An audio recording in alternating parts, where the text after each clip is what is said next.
Quels sont les stratagèmes, les machinations, la ruse qu'utilise Satan, le diable, le serpent ancien?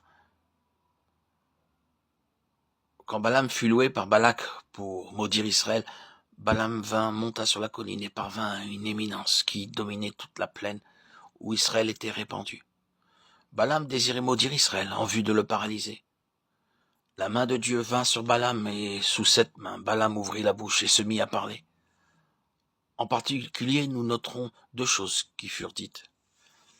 Il n'aperçoit point d'iniquité en Jacob, et donc ici, aucune malédiction ne peut avoir d'effet. Il n'aperçoit point d'iniquité en Jacob. Pourquoi? Parce qu'il n'y avait point d'iniquité en Jacob. Pas du tout. Il y avait plein d'injustice en Jacob. Pourquoi n'apercevait-il pas cela? Parce qu'il y avait un tabernacle, un autel, un sacrifice et du sang précieux, un souverain sacrificateur, un lieu très saint et un propitiatoire au centre de leur vie. Ils étaient rassemblés autour de cela. Il n'aperçoit point d'iniquité. Ici, nous sommes en train de considérer le symbole.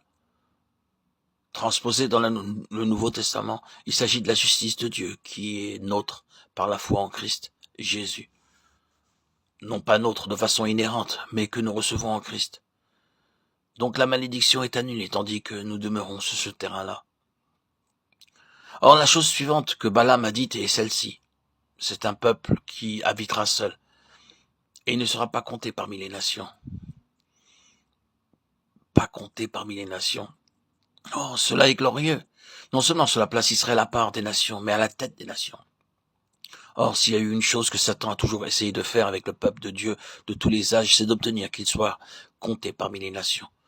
Je parle de façon solennelle, avec précaution. Tout au centre de la chrétienté telle que nous l'avons aujourd'hui se trouve le désir d'être reconnu, la reconnaissance. Tout ce que le christianisme organisé fait est en vue de gagner de la reconnaissance. Que sont toutes ces églises? Je veux dire, en l'occurrence, tous ces édifices élaborés et imposants. Ils doivent gagner de la reconnaissance. Ils ont en vue d'être considérés comme quelque chose. Quel est le but de toute la manière d'agir, de la publicité et de beaucoup d'autres choses encore? C'est en vue d'être reconnu, d'être accrédité ici sur cette terre, d'être considéré. Oui, c'est là le triomphe de Satan. C'est là où la puissance spirituelle s'en est allée. C'est là où l'Église a cessé d'être quelque chose qui est considéré avec ce qui est en haut. Elle est en esprit descendue ici-bas pour être comptée parmi les nations. Si seulement Satan peut amener le peuple de Dieu dans une position où il est adopté par ce monde, loué par ce monde, dans des écrits considérés par ce monde, il a triomphé et a précipité l'Église de sa position céleste et en a fait une chose terrestre. C'est le principe que l'on retrouve dans tout l'Ancien Testament. Cela aussi est considéré comme le problème dans l'Apocalypse. Dieu ne veut pas de cela. Le succès de Satan est selon cette ligne. Il a précipité l'Église des cieux, il l'a fait toucher terre quelque part à partir d'un certain lien avec la terre.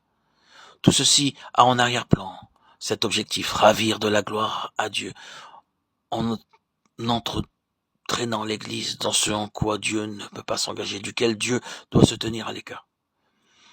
Ainsi, à quelques-unes de ces églises, le Seigneur doit dire « J'ôterai ton chandelier de sa place, à moins que tu ne te répandes.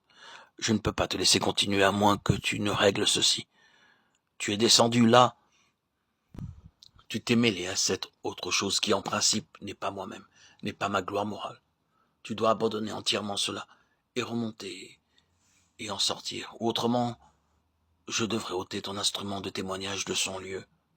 Il n'y a aucune justification à la continuation de ton utilisation. Tu es ici dans ce monde pour être un vase du témoignage céleste de la gloire de Dieu. C'est là le but de l'Église.